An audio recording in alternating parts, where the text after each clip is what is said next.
Hi everybody, Tim Hughes here. I'm the CEO and co-founder of DLA Ignite. I'm here with Adrian Swinscoe, and Adrian is the author of 3 books, and he's already got one that's kind of gestating right now.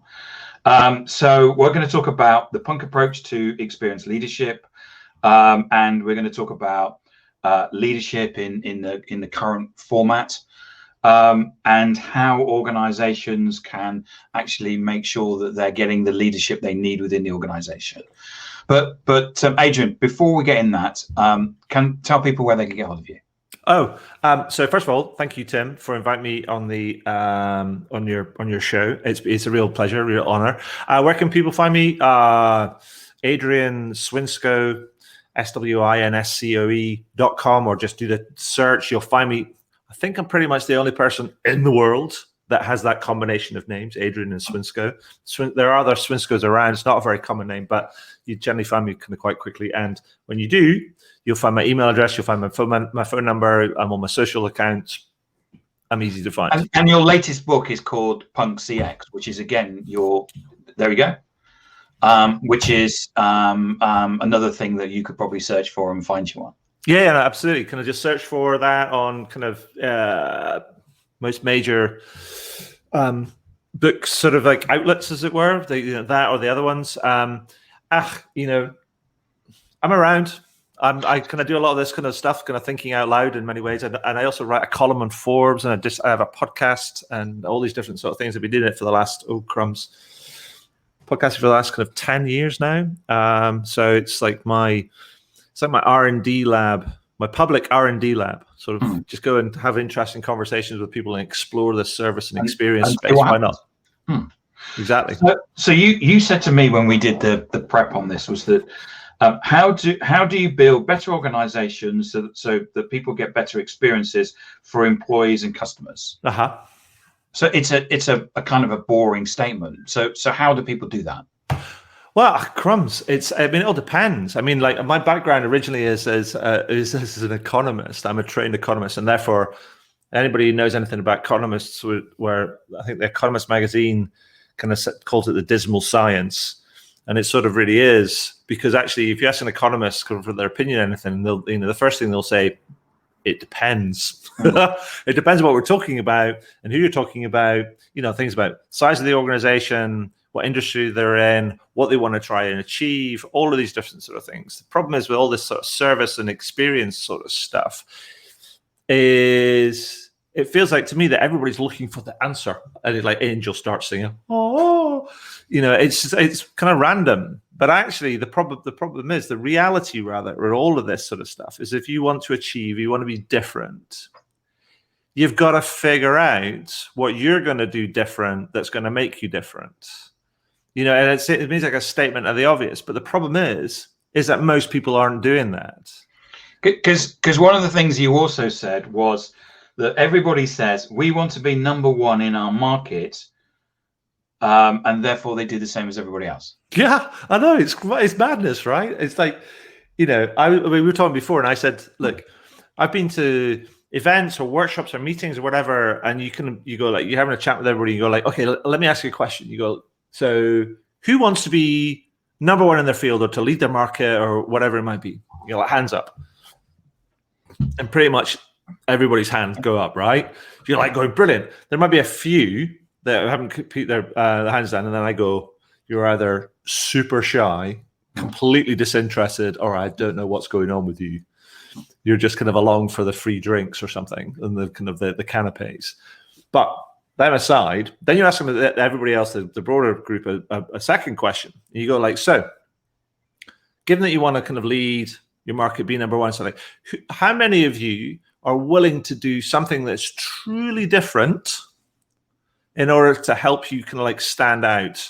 And in the knowledge that it might not work, right? How many of you are willing to do something different to achieve that number one status?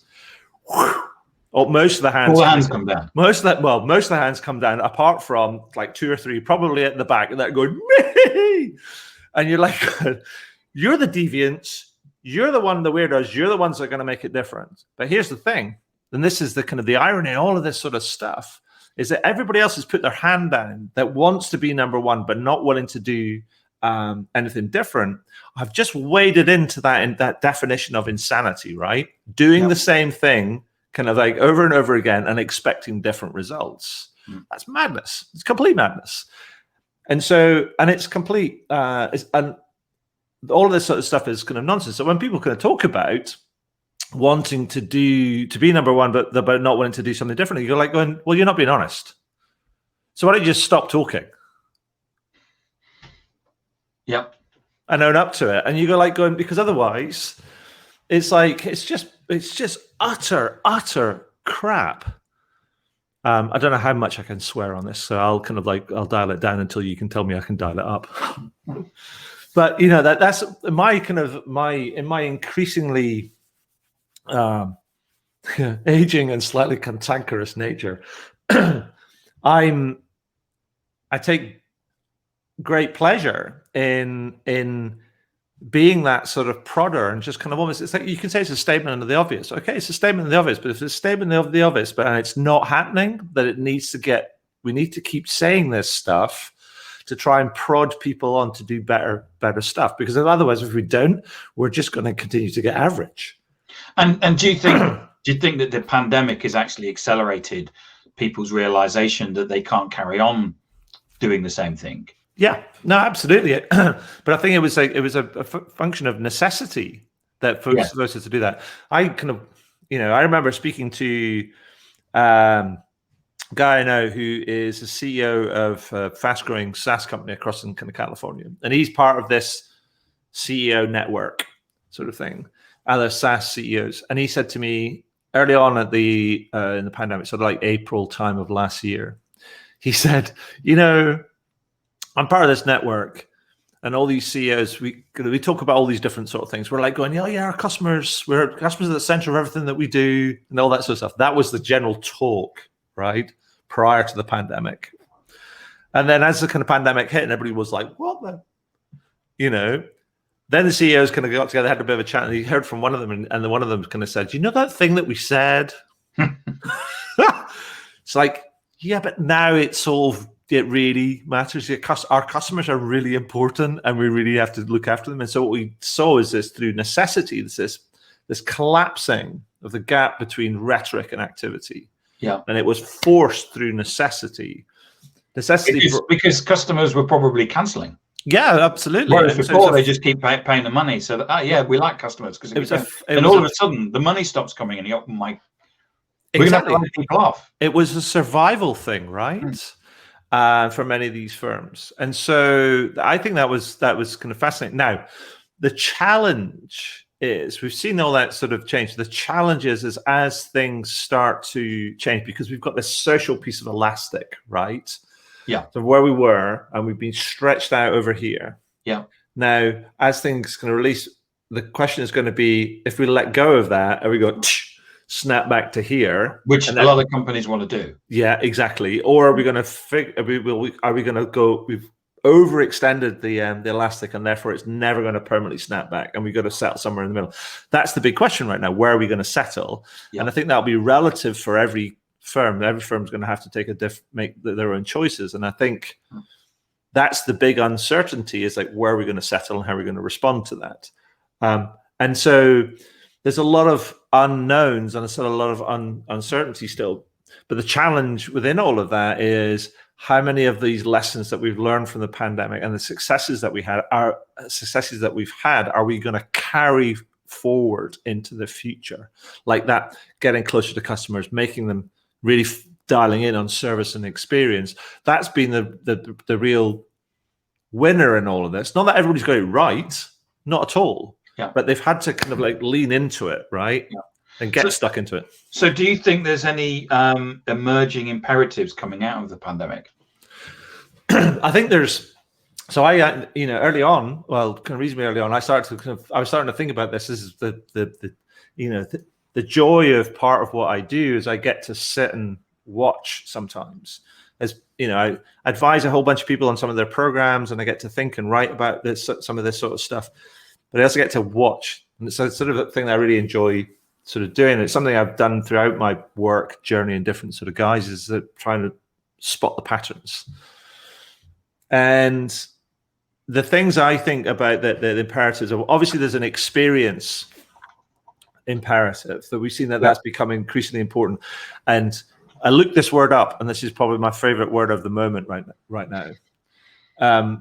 There's a quadrification. There is a quadrification of experience, I think, taking place. Because I thought that bifurcation was the only thing, but I actually, I looked it up, that you can have a quadrification as well. Right. Who knew? As in 4. Yeah, indeed. And so obviously there's an experience thing, and that's getting, reassessed, recalibrated, in terms of what's important.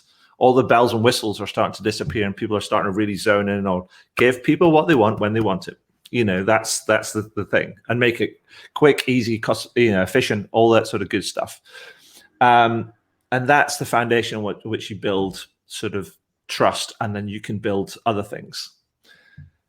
Then there's the employee experience part of thing, and we've started to realize if you don't get that right, then it's hard to do that. And those two things are really fused together. Then there's there's this other one which people have talked about in more broader sense, in terms of purpose, corporate social responsibility, all of that sort of stuff. I think it's a sort of a much broader thing, and it plays into that whole experience. There's a stakeholder experience, I think. Yeah.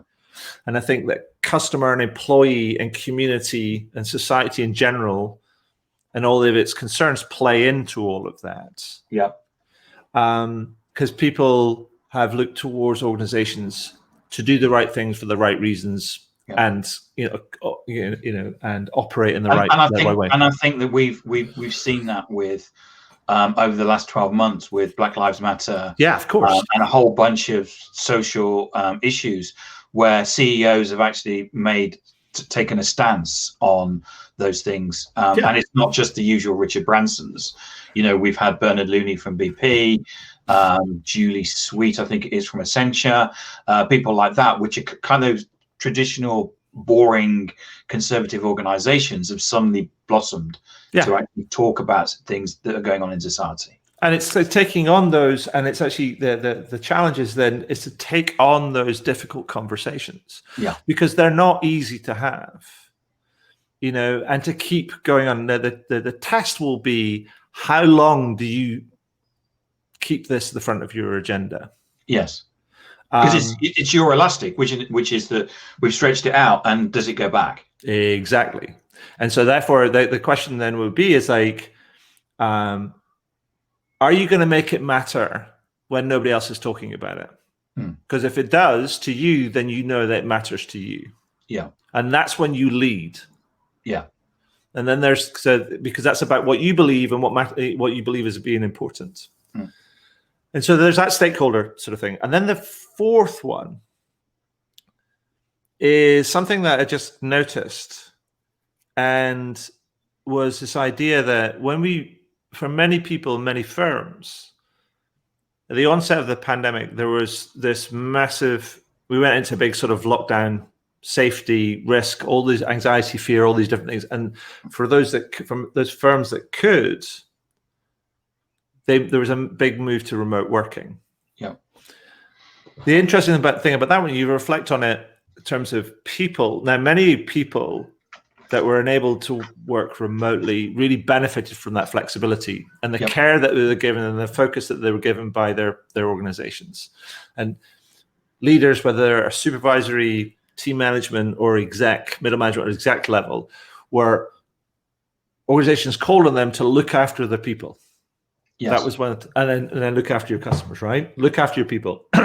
Question is, and this showed in a lot of the data, is that the people that were supposed to be looking after the people, there wasn't really many people looking after them, right? And so what we ended up having this on-premise leadership model that we assumed could operate in this remote paradigm. And the data showed us like that's quite a big assumption. Yes. And the stretch, as it were, to perform was a big leap. And the organizations that are really invested in their leadership and that connective tissue across the organization, not just at the top level, but all the way through, or were the ones that really performed or have performed or have been more resilient? Yes. In all of these sort of things. And so therefore, I think the experience of the leader or leader's experience is this fourth domain of experience, because it connects a lot of the different sort of things. You could say it's a subdomain of employee experience, maybe, but I think it deserves to be sort of split out and examined separately. Yeah, I mean, I one of the things that I saw in the when the pandemic started was everybody in effect trying to build the factory system but remotely. So you'd have an organization saying, you're not allowed to work between lunchtime, and then people would say, yeah, but I have to take the kids to school or homeschool the kids, so I've got my time blocked out, so I actually need to work at lunchtime because that's part of my flexible working. But also what I also noticed, what's fascinating is, and it's completely understandable, because under pressure, it's really hard to see other things. Yes. Right. And so what you end up getting is you end up getting people that fall into, they look around and go, okay, this is my work from home reality, therefore everybody else's reality is the same. Yes. Yeah. And you're like going, hang on. Let me just kind of think about that. And it's like that caused so many kind of issues and so many oversights and and kind of problems. And a lot of things needed to get checked kind of on it, and and people had to reevaluate and reassess kind of the things as they were just exposed to. Oh, it's not like that for other people. Well, yes, I'm very lucky. I live in a house with my partner. We've got our own workspaces. Yeah. Just think of the thousands or millions of people that live in shared accommodation with other people. Sure. There was, you started seeing these photos on LinkedIn of people where their desk was the ironing board, and they were basically sitting on the end of the bed with the ironing board with their laptop on, making it look like everything was okay. But the only room in the house, they only live in their bedroom because it's a shared house. Sure. And so it's like that sort of stuff is fascinating, and the complexity of the situation. You can never expect people to always get everything kind of right, but what it did do is it showed up so many gaps in our understanding.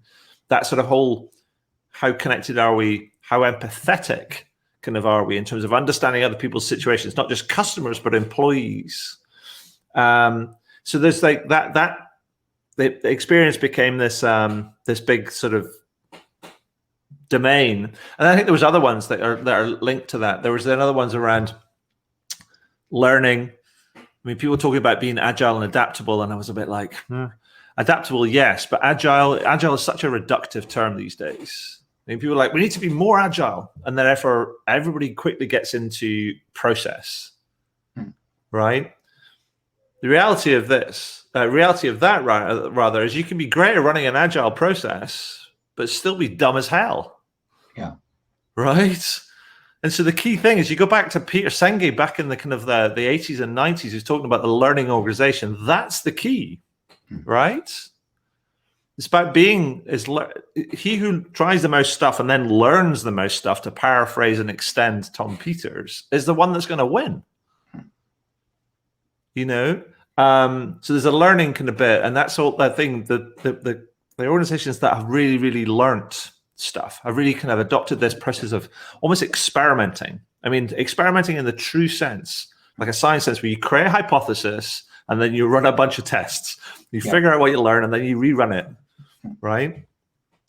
So there's that learning thing. Then there's the other thing around protection, and which then gets twinned up with resilience. Protection in that looking after what you've got and valuing what you've got. Yes. Whether that's your people, your customers, your supplier relationships, all of these different things. Because even though we've come through this, and the economic impacts, I don't think are, they've been harsh for many. But I don't think we've necessarily seen the macro impacts that we might be likely to see over time. Yes. As you take a lot of the kind of the fiscal stimulus, as that starts to work its way out of the system, and that pent-up demand works its way out of the system, I think that there's a possibility that we might be in for some potentially rocky road, or that's the aggregate demand picture is not going to be as smooth as we would like. Yeah. And then that kind of leads on to sort of the other idea of resilience, is that what we've seen is that we have been, when I was talking to a CTO, the CTO of Pega Systems, John Sherman, and I asked him about what grade he would give us throughout the pandemic, and I can't remember the exact grade. He said, but he says we sort of got caught out, but with a whole bunch of cramming overnight and a bunch of adrenaline and a bit of caffeine, I think we sort of got through and we've done pretty well, sort of thing. But actually, what it's shown is that we're totally not being prepared. But we would hope that we'd be better prepared next time. And we need to talk about that elastic idea. We talk about going from here to here. Now, some people will want to snap back to what it was before, and that's kind of natural. Some people will kind of like settle somewhere in the kind of the middle. But the thing that we need to wrestle with and need to come to terms with is that there's only one thing that we know for certain, and that is something like this will happen again. Yes, it will. Whether it's social, whether it's health, whether it's environmental, whether it's political, whether it's some sort of conflict, whatever it might be. It's the only thing that we know for certain is that that a crisis of some sort will happen again, whether it's on a global scale or on a local scale. So the imperative is that we need to make sure that the systems that we're building are resilient enough to be able to cope with that and to respond to it. Yeah. And because Bill Gates has basically said, we have an army, but that's all about building people to go to war. Yeah. What we need is that, he said, when he talked about pandemics, even before this happened, was that we need to have a team of people to understand how to run the piece. And one of the things in the piece is that we always know that pandemics happen. Yeah. Because history showed that. Mm-hmm. So how is it that we can make sure that we have all those things, that we can actually have people that are clever, that are thinking through the different scenarios? Mm-hmm. Because each one will probably be different, but there will be things that will be the same. Yeah. And the great thing about it is that, and here's the thing, thank goodness for the Tinterweb. Yes. Which is designed to be a resilient network. Yeah. From the kind of how it was developed. And because if we didn't have that type of network, and by its very nature, the world would be a very different place a year on from absolutely onset of a pandemic like this. And so, thank goodness for that. That we just need to learn the lessons and carry them forward. Adrian, thank you so much for talking to me today. It's been fantastic. It goes very, very quickly, but it's great. I just love the fact that I have an opportunity to talk to people who are great thinkers, and you obviously spend an awful lot of time thinking about these things, and it's just great hearing from people who think differently as well. Well, thanks very much. You're welcome. And anybody who can sit there and with a poster behind them saying, "Yes, it's fucking political," obviously it's. It's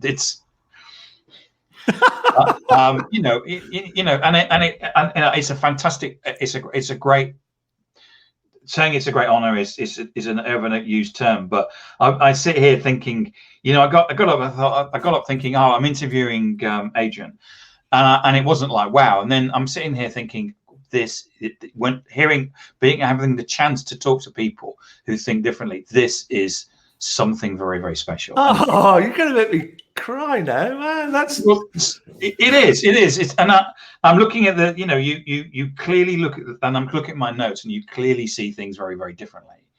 And understanding that and being able to talk to people like that is fantastic. Thank you. It's an absolute pleasure and an absolute honor. One thing, Tim, what I came to realize over the course of the last year, 18 months, and this is the way that I've articulated kind of it, and it makes sense to me. I get paid to do this sort of stuff. I get to make a living out of it, and it's a beautiful thing that I feel very fortunate, very grateful for. But here's the thing. I also know that I'm in service to service. Yeah. And so I get to, if I can, the more people I talk to, like yourself, that allow me to kind of to talk and agitate and advocate for better, then I'm doing my job. So thank you for the opportunity. Really, really. I mean, thank you so much. No, you're welcome. And you know, and so anyway, the best place to get you, you're on LinkedIn. LinkedIn, Twitter. You can find me. I sort of look around Instagram a little bit, but LinkedIn and Twitter via my blog, Adrian Swinscoe, all one word, .com. And all my details on there. Punk CX is the latest one. Punk CX, then How to Wow and Rare Business. Rare Business out of print, but How to Wow is the 2016 one. Punk CX is 2019 one, and I've got another one brewing, which is hopefully coming out hopefully towards the end of this year. Okay, fantastic. I'll look out for that. Thank you so much. You're welcome. Thank you so much, Adrian, for your time today.